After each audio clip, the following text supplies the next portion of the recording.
Oi, gente. Vamos voltar então com as aulas de toxicologia aqui comigo. Bom, então a gente começa hoje uma outra área, né, que é uma da grande área da toxicologia, que é a toxicologia ambiental.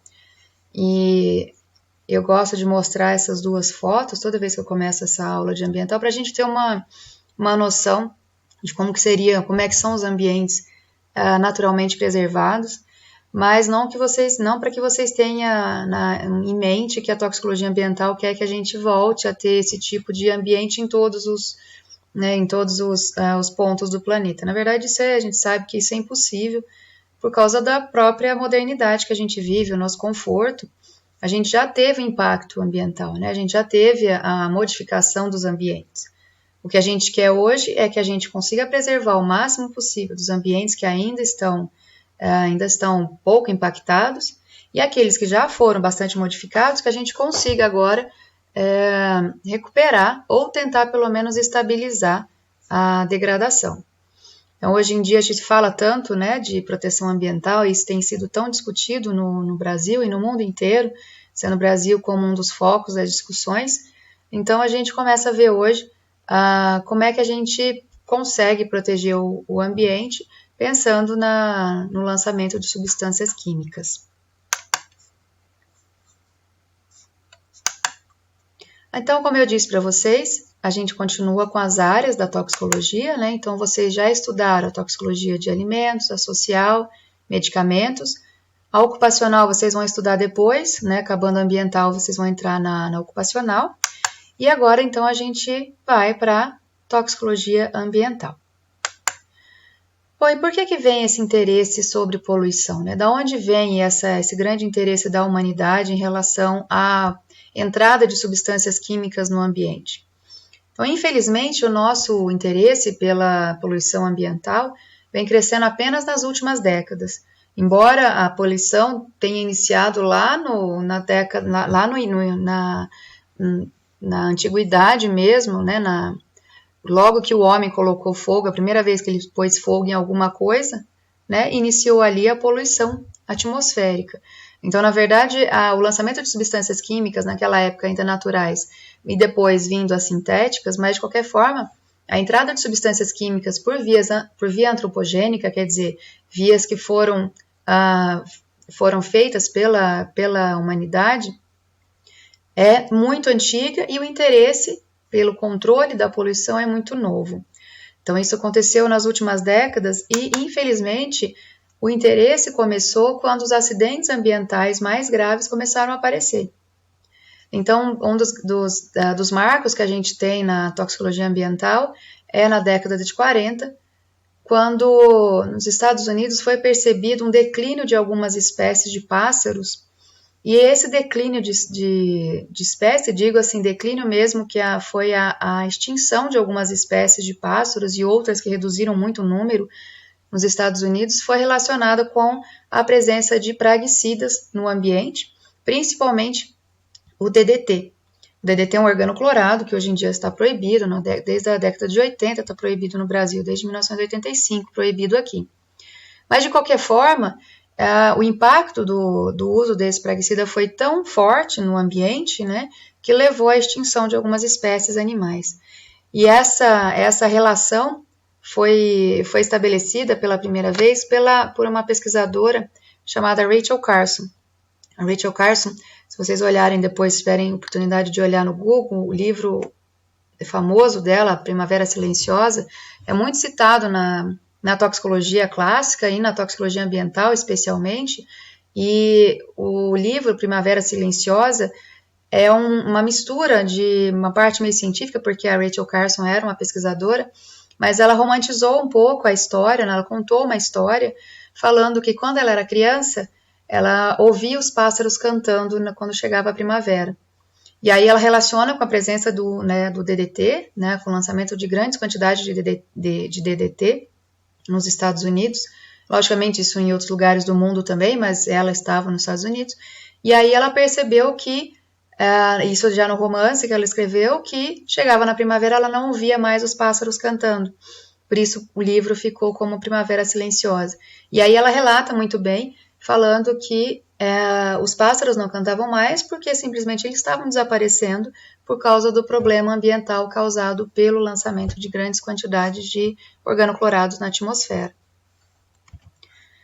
Um outro acidente muito marcante na toxicologia ambiental, na toxicologia em geral, na verdade, né, na clássica e mais especificamente na ambiental, e provavelmente vocês vão ver isso de novo quando, né, esse mesmo acidente quando vocês forem estudar ocupacional, foi um acidente muito marcante, foi o acidente de Minamata no Japão, que aconteceu em 1956. Na verdade, em 1956 foi quando apareceram a maior quantidade de vítimas relacionadas ao acidente de Minamata.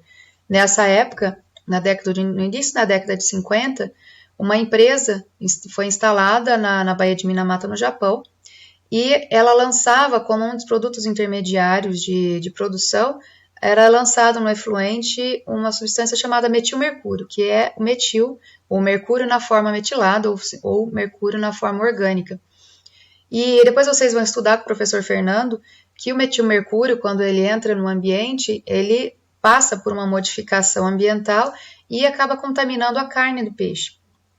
E, como vocês sabem, os japoneses têm como maior fonte de proteína são os peixes. Então, por isso teve um acidente, né? Foi tão grave o acidente lá em Minamata.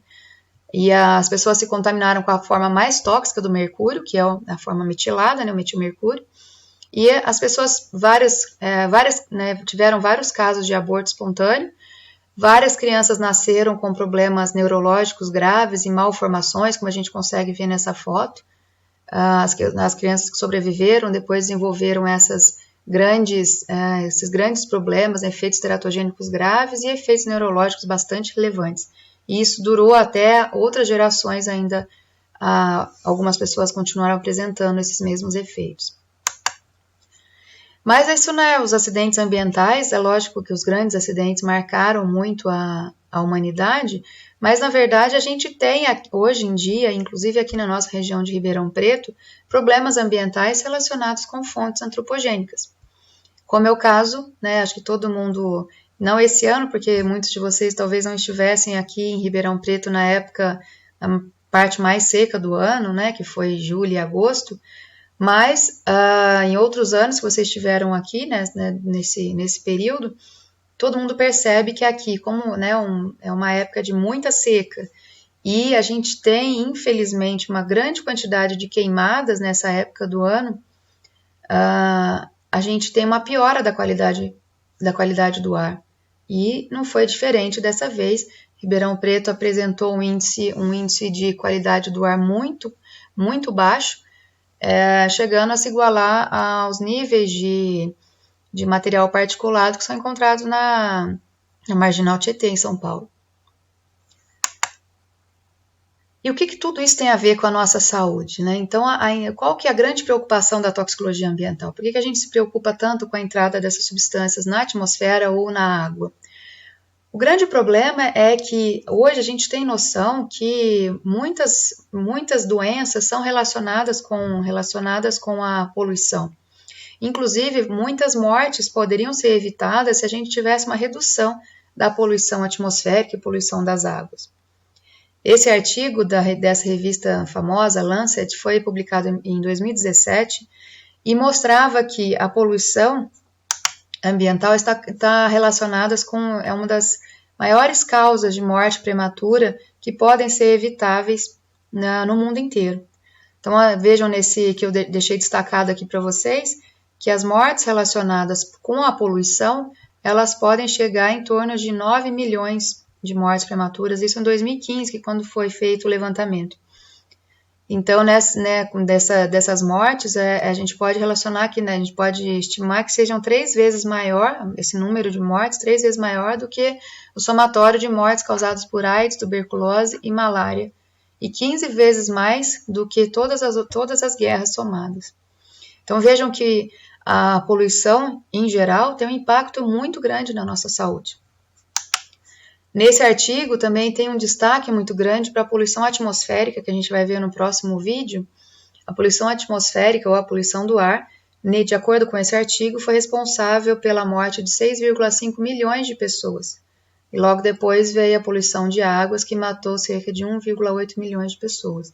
Então vejam que são números bastante, né, são bastante altos, e é isso que a toxicologia ambiental quer reduzir.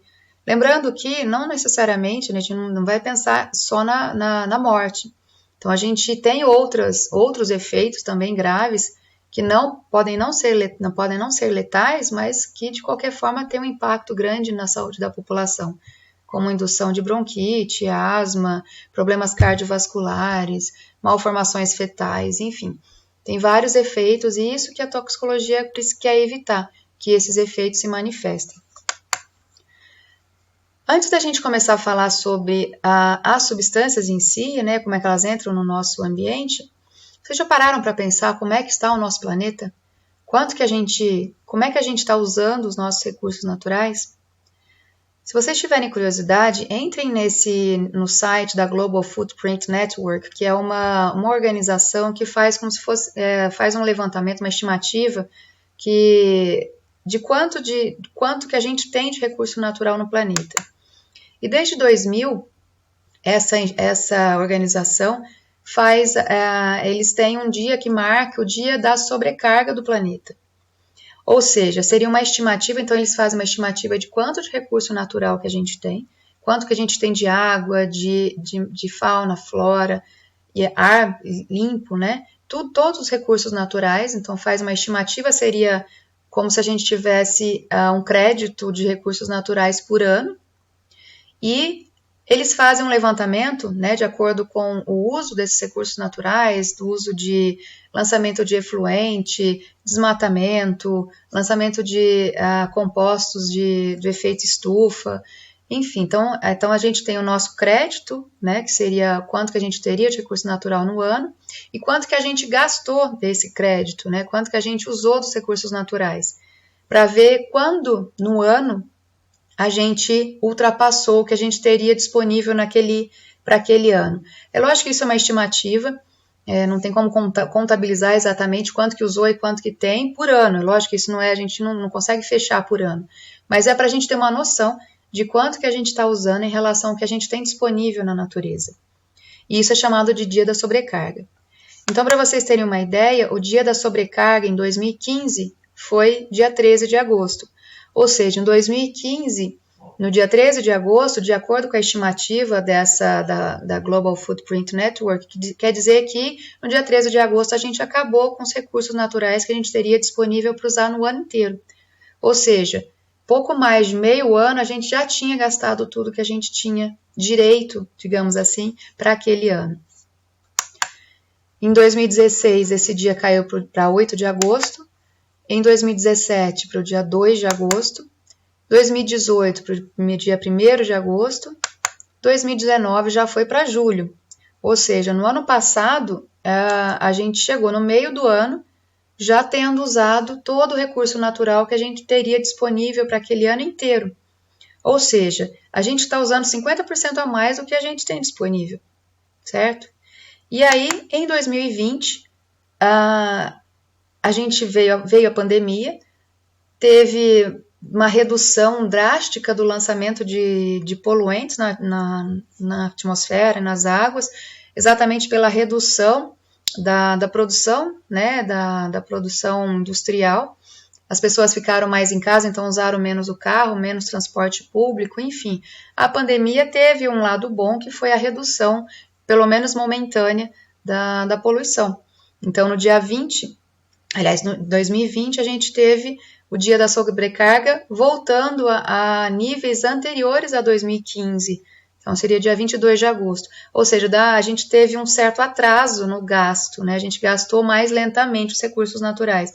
Mas vejam que mesmo numa época de pandemia, em que a gente teve uma redução brusca da quantidade de pessoas circulando, do tráfego, né, de veículos, a produção industrial caiu muito, e ainda assim a gente tem no meio, né, em 8 meses, a gente já tinha gasto o equivalente que a gente poderia usar naquele ano. Isso significa o quê? Que atualmente a gente tem usado cerca de recursos naturais de cerca de 1,75 terras. Ou seja, a gente está usando muito mais recurso do que a terra consegue nos fornecer. Isso quer dizer que a gente tá em dívida com o planeta, então a gente está gastando mais rápido do que a Terra consegue se recuperar. E esse é o nosso grande problema atual. O problema não é a gente ter conforto, não é ter uma vida moderna, não é esse o problema. O problema é a gente não dar tempo do ambiente se recuperar. E aí tem um papel muito grande da gente reduzir o lançamento de poluentes para a atmosfera, para a água, para o solo. Então aí está o grande objetivo da toxicologia ambiental. Então a gente estuda os efeitos adversos de poluentes químicos ambientais e a gente lembra sempre em organismos vivos. Nós, como farmacêuticos, eu também sou farmacêutica, a gente tem a tendência de sempre pensar como foco principal dos nossos estudos, a gente pensa na saúde humana. Lógico que isso sempre vai ser o nosso foco principal. Mas a toxicologia ambiental também se preocupa com os outros organismos que vivem também junto com os humanos. Os outros ecossistemas todos são importantes também. Para que o ser humano esteja saudável, o ecossistema no seu entorno também tem que estar saudável. Mas como é muito difícil a gente estudar saúde humana e saúde ambiental, saúde de componentes não humanos, digamos assim, acabou tendo uma divisão, uma certa divisão, na verdade uma divisão muito didática, do que é a toxicologia ambiental e o que é um outro termo que a gente chama de ecotoxicologia. Então, a toxicologia ambiental é a ciência que estuda os efeitos diretos das substâncias químicas ou xenobióticos ambientais sobre a saúde humana. Mas, poxa, o professor acabou de falar no slide anterior que toxicologia ambiental avalia organismos vivos. Sim, é verdade. Mas existem alguns autores que dizem, né, que acreditam que toxicologia ambiental engloba tudo, humanos e não humanos. E tem outros pesquisadores que já acham que toxicologia ambiental é voltada para a saúde humana. E aí reservam outro termo, que é a ecotoxicologia, para componentes não humanos, para o estudo de efeitos adversos sobre o ecossistema e seus componentes não humanos. Então, esse termo ecotoxicologia é um termo dentro da ciência relativamente novo, né? Foi um termo que foi determinado em 1969 num congresso. Nesse congresso estavam reunidos ecologistas e toxicologistas, e aí eles começaram a perceber, né, os pesquisadores das áreas começaram a perceber que existiam substâncias químicas, né, que o pessoal da toxicologia estudava, que estavam entrando no ambiente, que estavam impactando os organismos, a quantidade e qualidade dos organismos dentro dos ecossistemas. Então, os ecologistas e os toxicologistas viram que existem coisas que são comuns, que poderiam ser estudadas juntas. Daí surgiu o termo ecotoxicologia.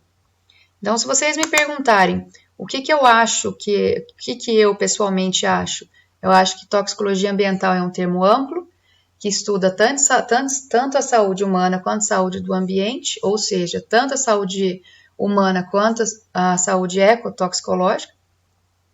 Então, é um termo bastante amplo. Isso, mas como eu disse para vocês, eu deixo esses diferentes termos porque tem pesquisadores que enxergam de forma diferente.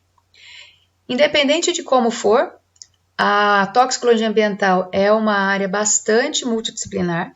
Se vocês tinham visto já a toxicologia clássica como uma área multidisciplinar, a ambiental é mais ainda porque a gente precisa não só daqueles conhecimentos que a gente usa na toxicologia inteira, como a avaliação de risco, a estatística, a química analítica, a biologia, mas a gente precisa também da biologia marinha, da botânica, da ecologia, a geologia, para entender o ecossistema como um todo.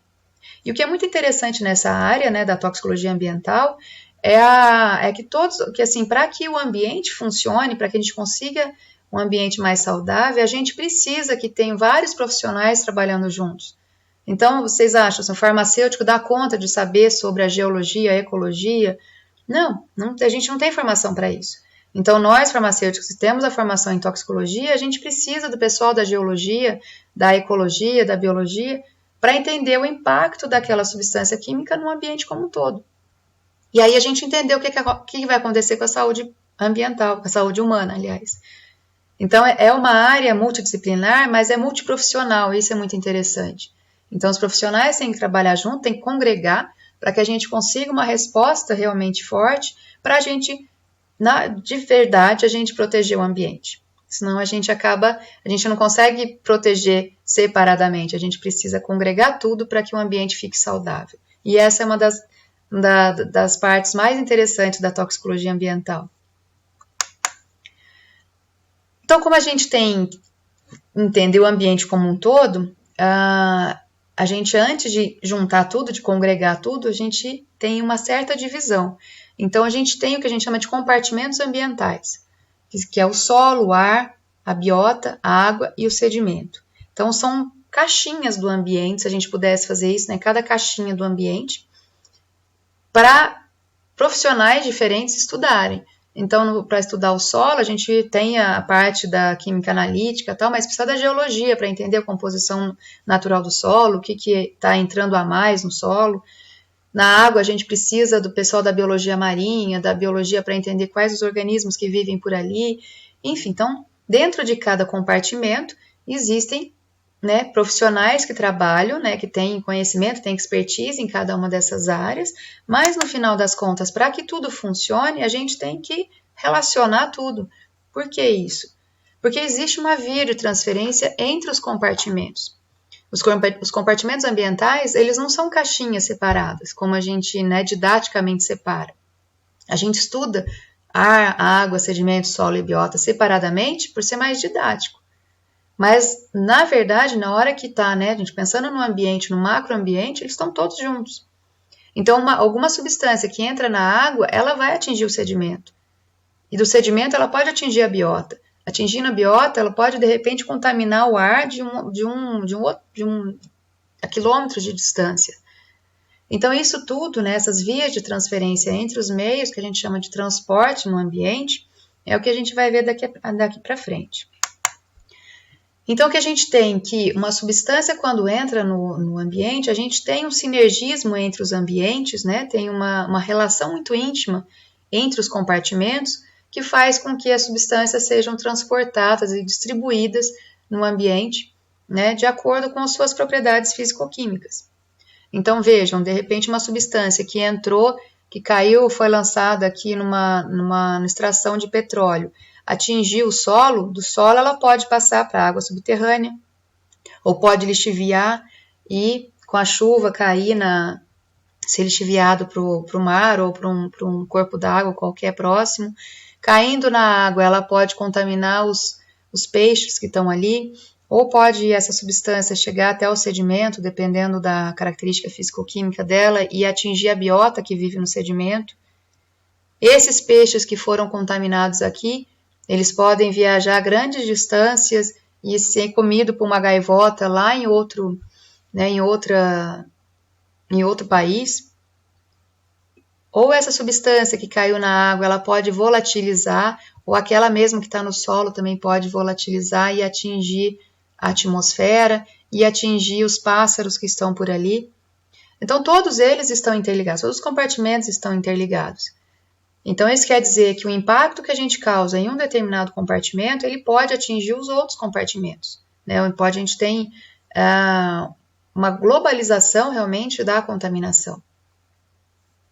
Por isso que a qualidade ambiental, a saúde ambiental é tão cara para todos os países, porque o que a gente faz de errado aqui em alguns dos nossos ecossistemas, como a Amazônia, por exemplo, que talvez seja o exemplo mais forte no momento. Por que os outros países estão tão preocupados com o que está acontecendo com queimadas e desmatamento na Amazônia e no Pantanal? Porque isso vai impactar também a saúde deles. Porque a gente tem esse sinergismo entre a gente não tem, o ambiente não é dividido por país, a gente não tem fronteira, né? Então a gente tem o sinergismo que faz com que não só a gente tenha um prejuízo na renovação dos recursos naturais, mas também a gente tem o transporte dos contaminantes. Então, como eu disse, são as características físico-químicas que vão determinar para onde as substâncias vão quando elas caem no ambiente, especialmente o coeficiente de partição. Além do coeficiente de partição óleo-água, a gente tem pressão de vapor, a partição entre os compartimentos, a preferência que as substâncias têm para ficar na água ou no sedimento, ou na água em relação a ficar na atmosfera, e a própria estabilidade da molécula. Então, vamos ver como é que isso funciona. Vamos pensar nos transportes, então, no meio ambiente, começando pelo transporte em meio aquoso. Em meio aquoso, vocês entendam com corpos d'água em geral. Pode ser de água doce, salgada ou salobra. Quando uma substância entra na água, seja por qual fonte for, por lançamento de efluente líquido ou porque foi lixiviada, enfim, essa substância, ela pode estar ou em solução ou em suspensão, ou adsorvido, né, contaminantes adsorvidos em partículas. Então, veja, uma substância ou ela vai estar solúvel na água ou ela vai estar em suspensão, seja em partícula, seja em gotícula. O que faz com que ela seja uma ou outra? Concordam comigo que é coeficiente de partição? Então, quanto mais hidrossolúvel for uma substância que caiu na água, maior vai ser a capacidade de dissolução dessa substância na água. E, ao contrário, se ela for lipossolúvel, ela vai estar ou como gotículas de óleo dispersas na água ou adsorvidos no material particulado. E aí ficam também em suspensão. Então, o que acontece quando uma substância cai no meio aquoso, quando cai num corpo d'água? Se ela for muito lipossolúvel, ela pode se distribuir pelo ambiente, mas essa distribuição ela é relativamente restrita por causa da lipossolubilidade.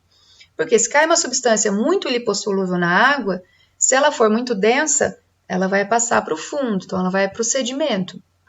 Se ela for pouco densa, vocês já devem ter visto na mídia em geral, na internet, na TV, quando tem, por exemplo, um derramamento de petróleo, que a gente vê aquele filme, né, por cima da água, porque boa parte dos materiais do petróleo são menos densos, então eles ficam por cima da coluna d'água.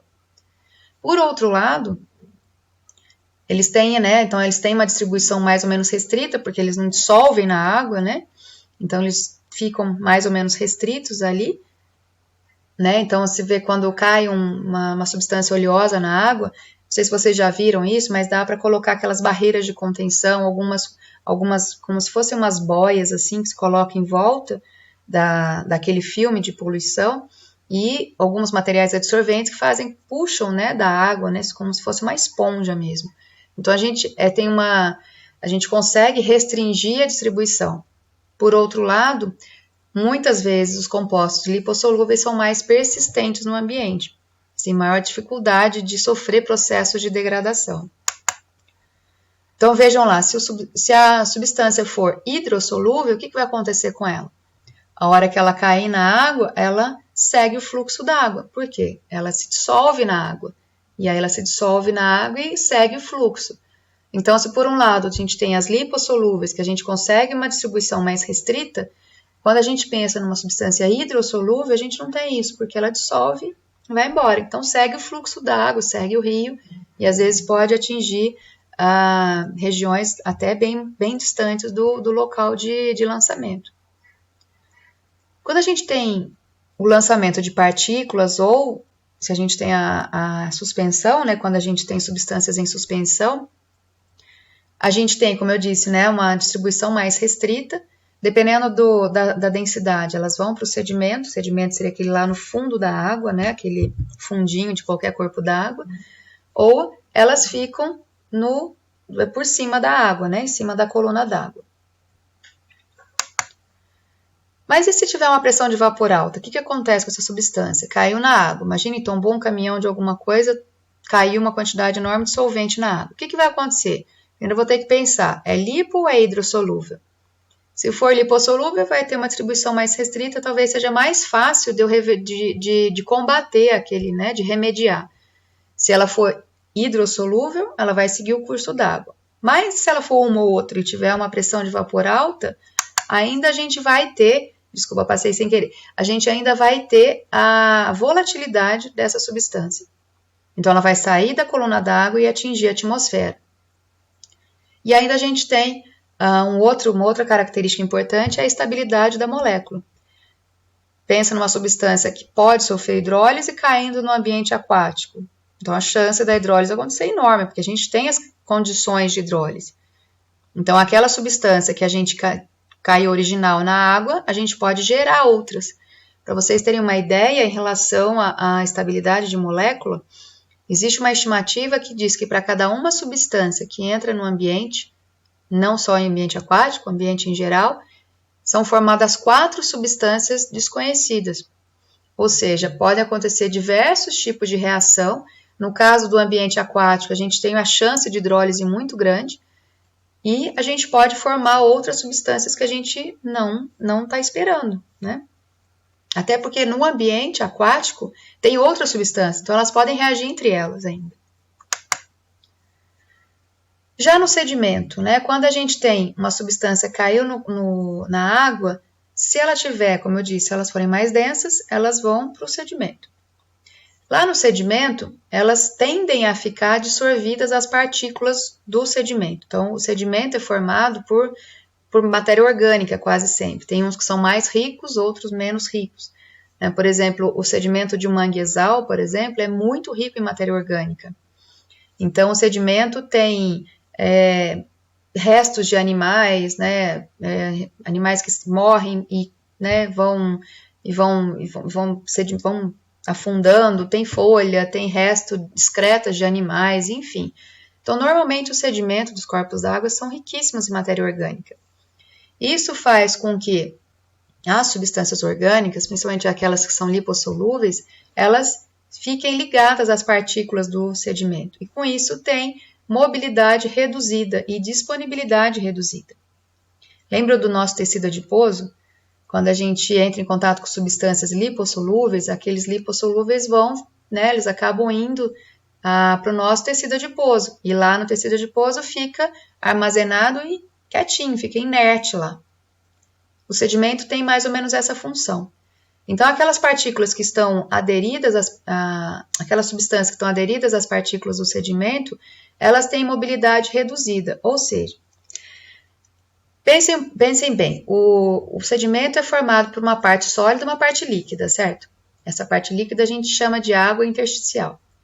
Os animais que vivem ali, né, os organismos que vivem, a biota que vive ali no sedimento, ela tem acesso direto à água intersticial, que é aquela água que fica envolvendo as partículas do sedimento.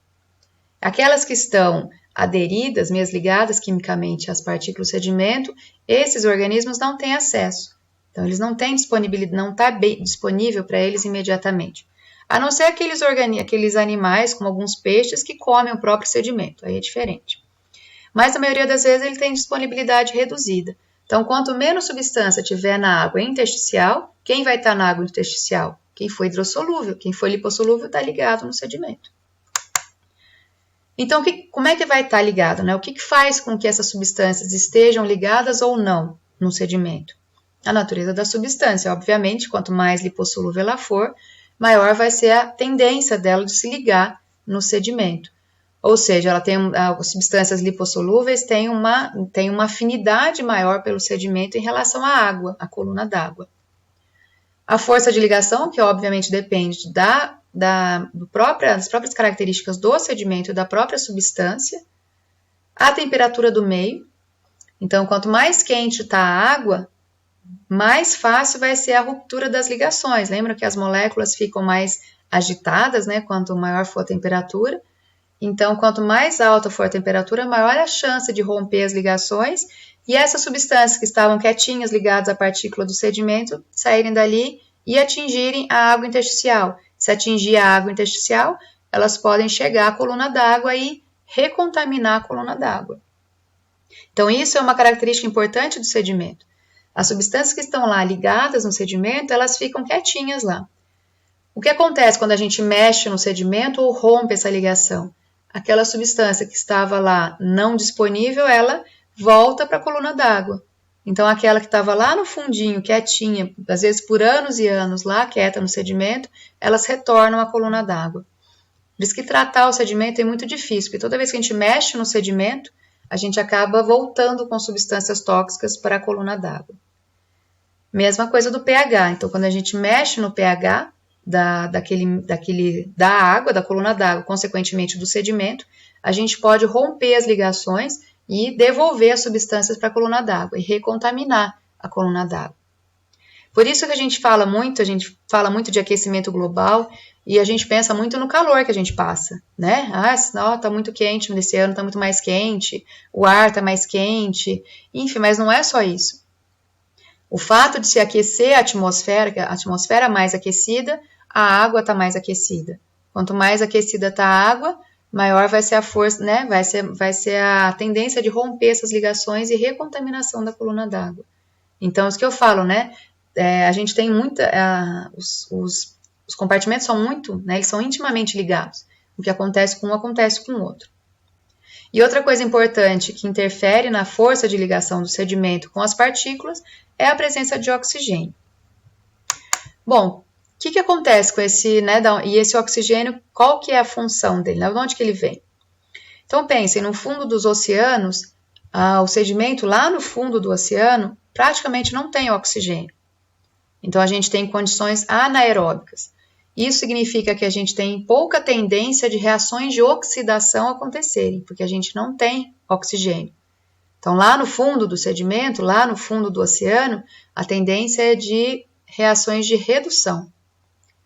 Já quando a gente tem um fluxo intenso de água, por exemplo, próximo de uma cachoeira ou depois de uma tempestade em que aumenta muito o volume de água, a gente tem altos níveis de oxigênio e a gente tem o sedimento vai ficando revolvido, né? A gente vai mexendo no sedimento por causa do fluxo intenso de água. E isso faz com que a gente tenha a tendência de reações de oxidação, né? A gente predispõe reações de oxidação de acontecerem. Bom, e na atmosfera? Como é que as coisas acontecem na atmosfera? Então, pelo que eu falei para vocês até agora, a limpeza do ambiente aquático é relativamente difícil de acontecer, né? A renovação do ambiente aquático é muito difícil de acontecer, porque a gente tem o sedimento que pode recontaminar a coluna d'água, a gente tem a atmosfera ali próxima, tem o solo que pode trazer algumas substâncias. A atmosfera é diferente. Vocês podem perceber, né? Mostrei para vocês logo no início da aula que a gente tem material particulado na época de queimada, no tempo seco e tal. Dá uma chuva, a gente tem a limpeza da atmosfera. Então, a gente tem uma diferença muito, muito grande que a atmosfera se limpa com facilidade. Mas o fato de limpar a atmosfera não tira, não resolve o nosso problema. Porque se saiu da atmosfera, vai para outro lugar, que muitas vezes é a água. As substâncias, obviamente, que estão na atmosfera, depende do seu estado físico e das movimentações de massa de ar. Então, a gente tem na atmosfera a remoção das substâncias que estão contaminando a atmosfera, elas são removidas. Aqui eu mostro para vocês, então, uma foto de uma chuva intensa chegando, que é aquela que a gente diz, né, que limpa a atmosfera, então tira o material particulado, só que é o que eu falei, tira da atmosfera e deposita no solo ou na água. Tira o problema, muda o problema de lugar, mas tira da atmosfera, da onde a gente respira, pelo menos. Então, a gente tem a chamada deposição úmida, que é aquela que acontece quando a gente tem condições de umidade na atmosfera, principalmente na época de chuvas, mas também quando tem neve e outras condições de umidade. E a deposição seca, que é aquela que depende da densidade do material particulado para que ele vá se sedimentando, né, no solo.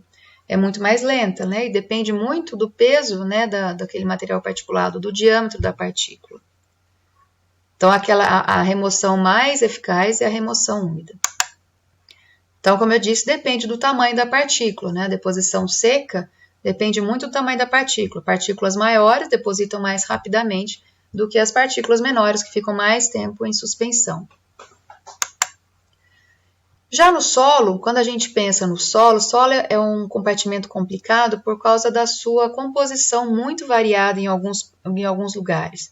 Então, a gente tem porosidade variada, e esses poros podem ser preenchidos com gases ou com fluidos, com água, às vezes com gases produzidos pela decomposição de matéria orgânica, como é o próprio gás natural, né, assim que funciona.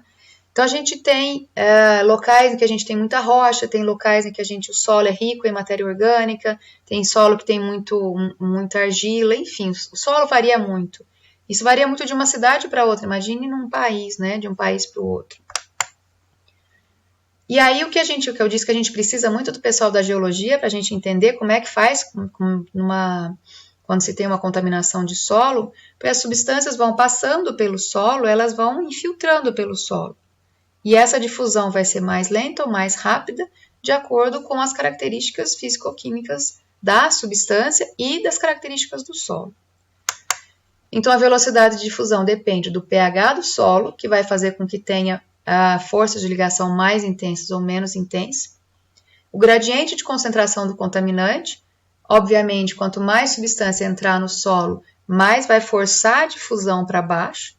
E os próprios constituintes do solo, que sejam bióticos, né, a biota do solo, ou abiótico, né, como rochas e água, enfim, o que tenha no solo. Então, isso faz com que a gente tenha uma difusão mais rápida ou mais devagar. Mas aí vocês podem estar perguntando, mas para que eu quero saber se a substância infiltra no solo? Porque daí eu vou plantar alguma coisa e a raiz vai puxar a substância e se for uma região de agricultura, vai contaminar o alimento. Sim, é uma das possibilidades. Mas outro grande problema que a gente tem em relação ao solo, aqui, por exemplo, na nossa região de Ribeirão Preto, é o que a gente tem de água subterrânea passando por baixo do solo. Então, o solo funciona, e isso é muito importante ficar preso na cabeça de vocês, que o solo é um filtro. É um filtro para que a gente não tenha, ou que tenha quantidade reduzida de substâncias chegando na água subterrânea. Essa é a grande importância do solo, é proteger a água subterrânea. Que em termos de água, é o nosso maior patrimônio.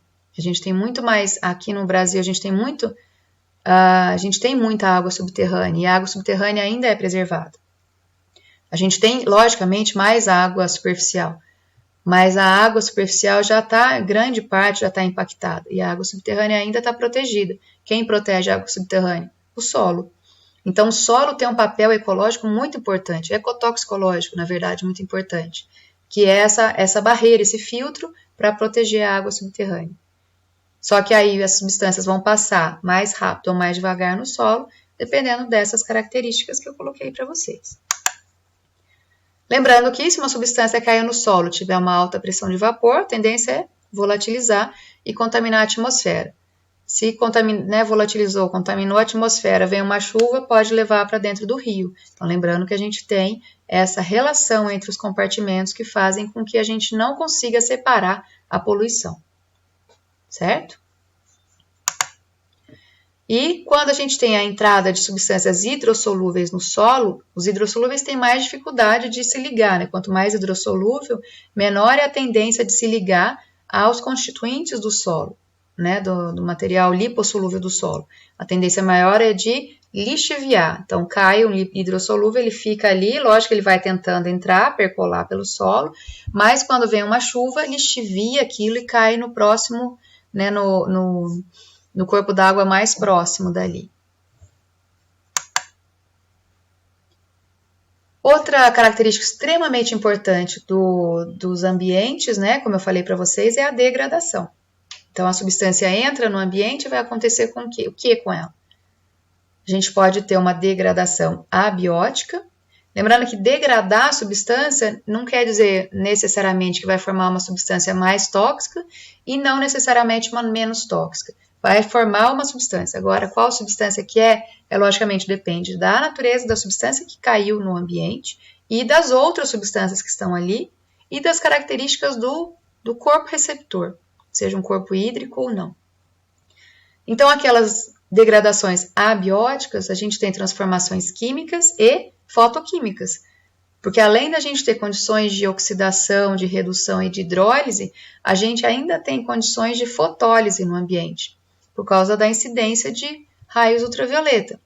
Então, quanto mais superficial tiver a substância, pensando num corpo d'água, maior é a incidência de luz ultravioleta que ela recebe. As substâncias que estão na superfície do solo têm maior incidência de radiação solar, então as condições de fotólise são melhoradas. Além disso, pode ter a dissorção, como eu falei, em partículas do sedimento, complexação com outros materiais que existem ali no solo, enfim. Então, tem várias reações que podem acontecer. Algumas gerando produtos mais tóxicos, como essa que eu estou mostrando aí para vocês. Então, aqui, Essa substância é um corante usado na indústria têxtil. Esse corante, quando ele pode ser degradado, né, formando aqui uma ciclização aqui, né, uma redução e uma ciclização aqui. E caso aconteça a cloração, que acontece quando a gente vai clorar o efluente, ou quando faz a cloração da água para consumo humano, a gente pode ter aqui a formação ambiental desse composto, que a gente chama de PBTA, mas não se preocupem com os nomes. Na verdade, o que é importante aqui é que esse composto derivado do corante original, é mais tóxico do que o corante normal. Então, esse composto, o corante, ele leva ao dano ao material genético, e esse composto tem cerca de 30 vezes mais chance de levar ao dano genético do que o original. Então, nesse caso específico, é uma degradação abiótica, levando a uma substância de maior toxicidade. Aí a degradação biótica é aquilo que a gente mais quer no ambiente, né? Que a gente busca, a gente ouve falar muito de biodegradação, compostos biodegradáveis, que é a degradação biótica, que depende de organismos aquáticos, terrestres, macro-organismos ou micro-organismos, enfim, a gente tem diversos tipos de organismos na biota, cada um com seu papel, que faz com que a gente consiga degradar a substância. E é exatamente a biodegradação que a gente não tem dado tempo de acontecer. A degradação biótica ou biodegradação é um processo lento, né, que vai de acordo com a capacidade de determinados organismos e a quantidade que eles estão em determinados locais. Então, é o mecanismo mais importante para limpar o nosso ambiente. Dois outros termos muito importantes que eu quero que vocês guardem é a biomagnificação e a bioacumulação. Vamos lá.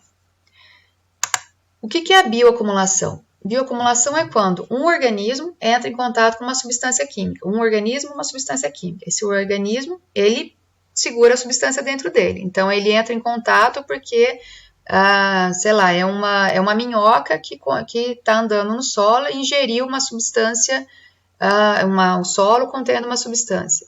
Então, uma minhoca bioacumulou, segurou a substância dentro dela. Ela vai, é lógico que os organismos todos têm os processos de excreção, como a gente tem, alguns mais complexos, como os humanos e outros, e alguns vertebrados, outros invertebrados que têm uma excreção mais lenta, os processos de biotransformação diferentes. Mas o que interessa? Quanto maior for o tecido adiposo, maior quantidade de tecido adiposo, ou tecido teor lipídico daquele organismo, maior é a tendência dele bioacumular. Então, um organismo pegou para ele a substância e guardou dentro dele, no seu tecido adiposo ou em outros tecidos que ele tem. Então, quanto maior for o organismo, maior vai ser a chance dele bioacumular. Porque quanto maior for o organismo, mais ele come. Então, quanto mais ele come, maior é a chance dele se contaminar.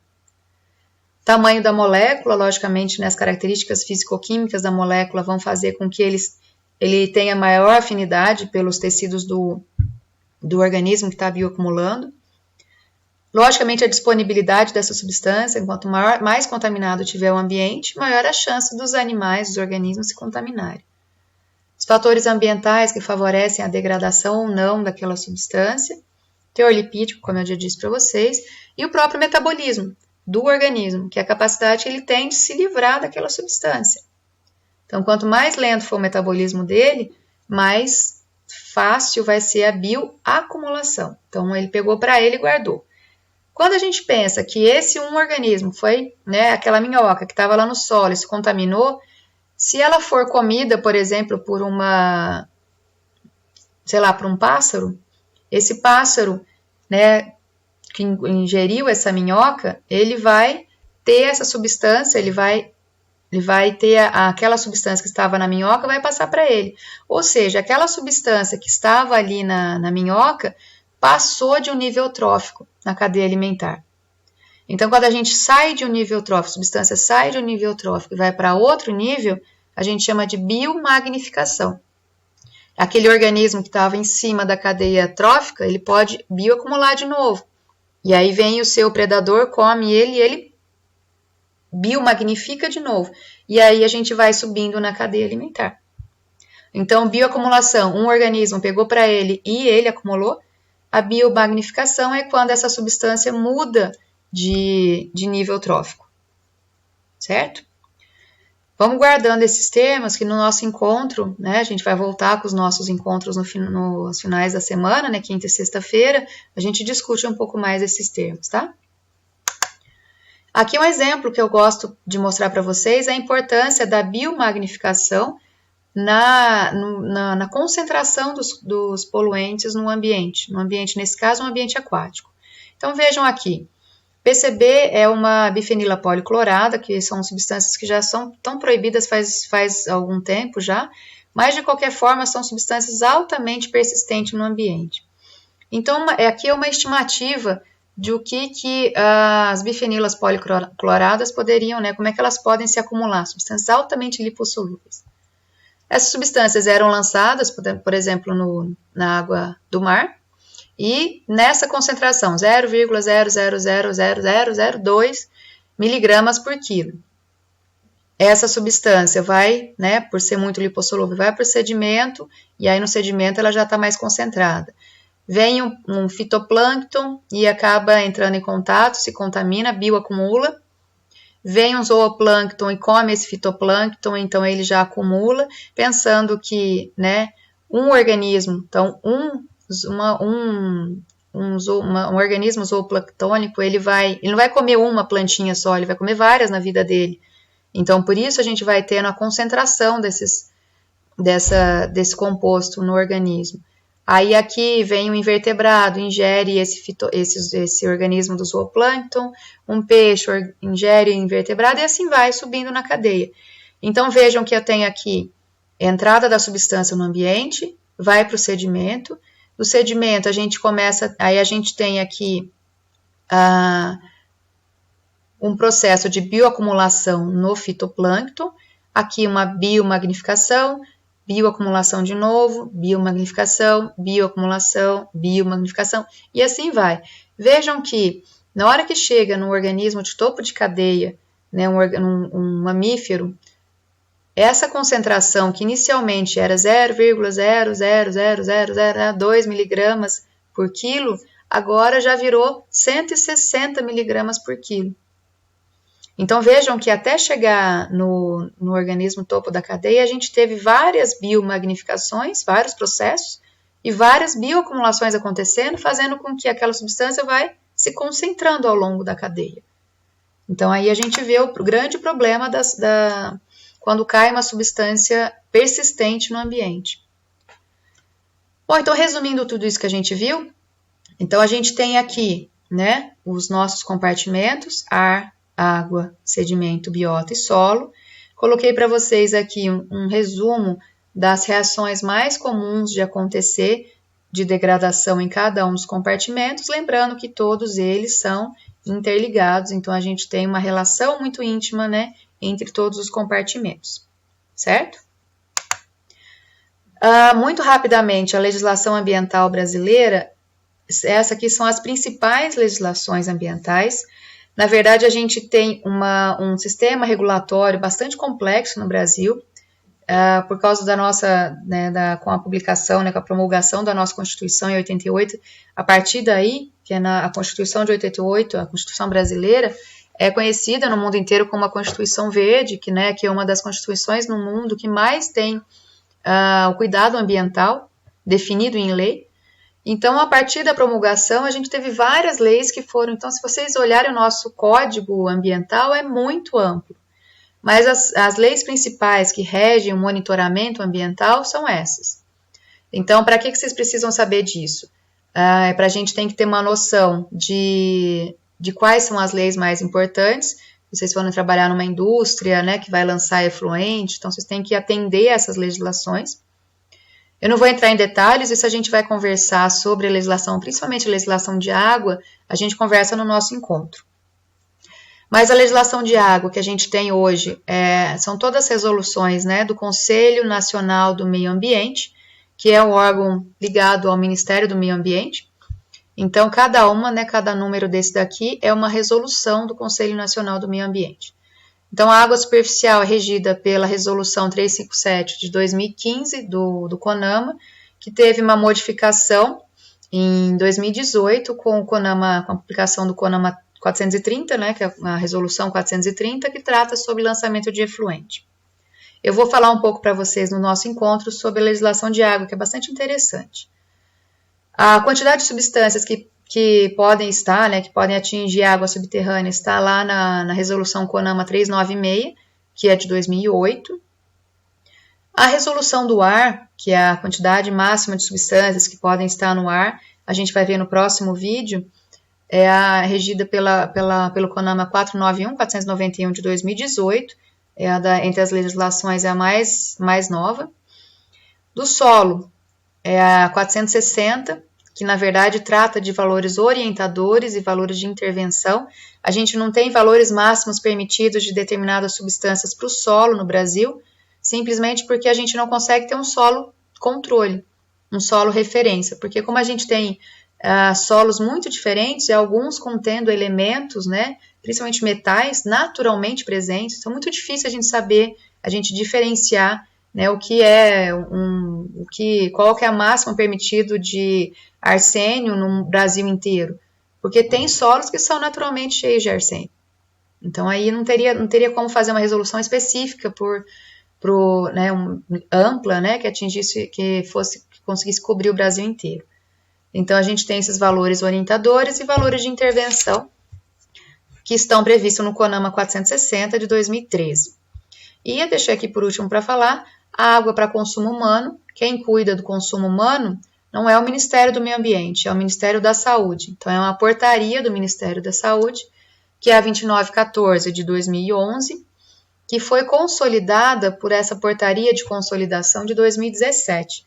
Na verdade, não foi só de saúde humana, mas foi uma consolidação de várias legislações do Ministério da Saúde que entraram nessa portaria de consolidação. Então, tem várias situações que relacionam com saúde humana, inclusive qualidade de água para consumo humano, certo? A gente vai falar um pouquinho mais sobre essas legislações, principalmente as de água, no nosso encontro. Para a gente encerrar, então, aqui, como é que os órgãos de meio ambiente, como é que eles trabalham? Então, os órgãos, né, se vocês quiserem trabalhar em órgãos de regulamentação, né, de controle ambiental, é sempre um ciclo. A atividade, a rotina é sempre um ciclo, pensando sempre no monitoramento da qualidade. Então, enquanto está monitorando a qualidade, a gente está tentando fazer a prevenção, né, com medidas de prevenção, que seria a exigência de instalação de filtros na saída de chaminés, tratamento de efluente antes de lançar na água e o controle dessas medidas. Então, se estabelece a medida e controla a medida. E se a empresa não estiver seguindo essas medidas, algumas são multadas, outras são embargadas, são fechadas. O transporte tem uma regulamentação específica que a gente vai ver na aula sobre poluição atmosférica para que reduza a emissão, né? A legislação exige a redução gradual do lançamento de poluentes atmosféricos e sempre identificando a substância. Então, o monitoramento sempre gira em torno disso, fazer análise de várias substâncias em determinados compartimentos, comparar com o que é o máximo permitido da legislação e ver se está dentro ou fora. Se estiver dentro, se estiver tudo certo, continua no monitoramento, fazendo a prevenção. Se algum saiu, né, do ideal, está acima do que é permitido na legislação, medidas de controle têm que ser tomadas, certo? Então, o que é importante a gente lembrar de hoje? Só para resumir tudo, então, atualmente estamos utilizando mais recursos naturais em relação ao que o nosso planeta consegue nos fornecer. Outra coisa importante, os compartimentos ambientais são intimamente interligados, ou seja, o impacto em um compartimento interfere em outros compartimentos. Os contaminantes ambientais são transportados pelo ambiente de acordo com as suas características físico-químicas. E, por fim, nós temos um complexo sistema regulatório que atua no monitoramento e prevenção de contaminação, bem como na identificação de fontes de poluição e implantação de medidas de controle com base na legislação federal e estadual. Certo? A gente vai discutir um pouco sobre essas legislações no nosso encontro na quinta e sexta-feira. Certo, gente? Então, obrigada. A gente se encontra, então, na quinta e na sexta, né? Vocês já têm os horários definidos. E a gente tira as dúvidas do que tiver e vamos discutir um pouquinho mais sobre legislação de águas. Tá bom? Fiquem bem, se cuidem e a gente se encontra no final da semana. Beijo para todo mundo.